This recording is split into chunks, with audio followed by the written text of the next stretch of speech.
Flavors and Knowledge is a bilingual podcast focusing on gastronomic education in relation to a healthy lifestyle through food first. Our philosophy carries a moral obligation of sharing sensible knowledge to generate social awareness. Podcasts are in English with an accent and Italian.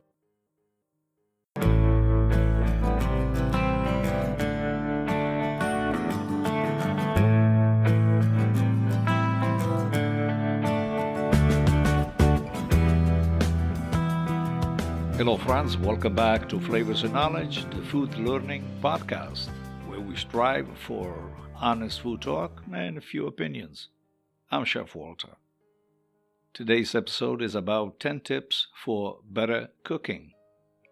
Cooking can quickly become an addiction, especially when an organization prevails. However, cooking can also turn into fun and productive activities with simple steps. So let's get organized and keep the suggestion in mind. I'm going to give you about 10 suggestions, which I think are very important, things that I repeat daily to our students and participants in our cooking school here in the state of Rhode Island. Number 1, when you have large gatherings, it's always a bright idea to save time. Lay the ingredients in a bowl, cover with a damp kitchen paper towel, and you can add the appropriate dressing when you are ready to serve. Number 2, it is not a good idea to keep your spices near direct lighting or worse, near a stove with an intense heat source. When exposed to heat and humidity, spices and various herbs lose much more of their intensity. Number 3, try to make your kitchen sustainable and do not throw away your stale bread. You can make breadcrumbs, croutons, crostini, add to soups, coat seafood, bread pudding, meatloaves, and of course as a bread pizza base, which you can top with kale, beans, and other healthy goodies.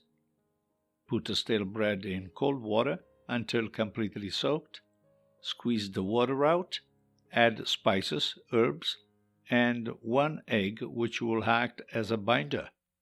Spread on a cast iron pan, and you are ready to top with mozzarella, tomato, and basil.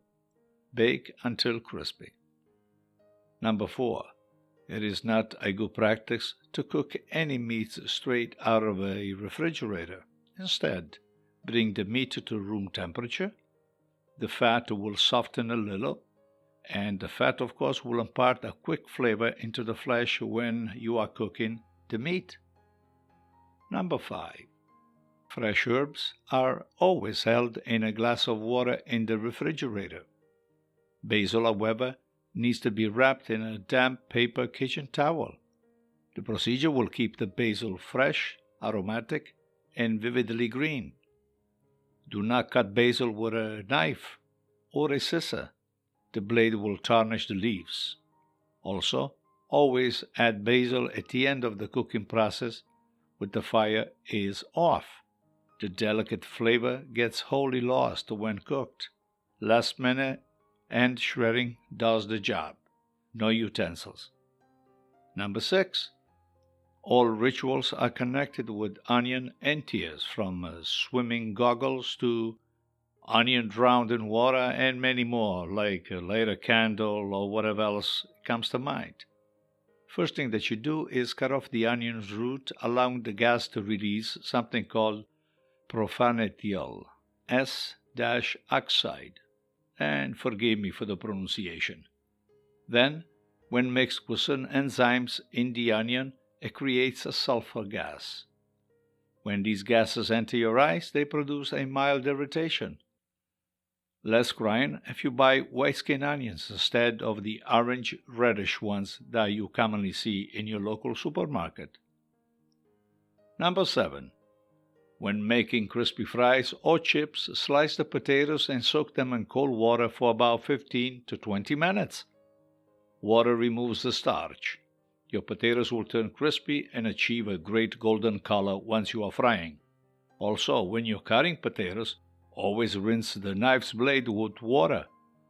Number 8, you bought celery and forgot it in the fridge. No worries about the floppiness. Wrap the celery in tin foil before you store it away. The protection will maintain the crispiness and remain fresh looking for a little while.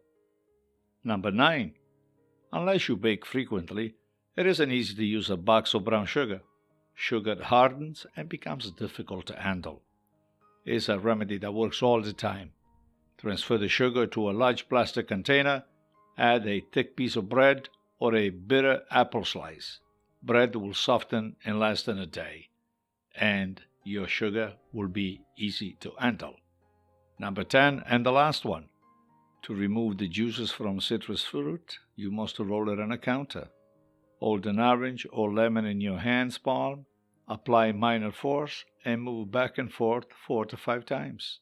The process will open up the pockets and quickly pour the juice out to whatever storage container you're using. And that is all for this episode of Flavors and Knowledge. Please follow this podcast on Anchor.fm or any of your preferred platforms. Follow us on YouTube under the Chef Walters Cooking School page for a brief educational videocast.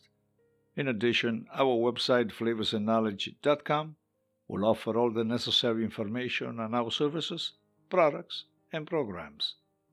Lastly, if you're in for a new vacation, you may want to consider our food and culture tours in Italy, flavorsandknowledgetours.com. And if you're in a kitchen today or tonight, always keep your eyes on the fire. We'll reconnect on the next round with another interesting food talk and fewer opinion. Invest in your health through food first. Stay well. Ciao, ciao.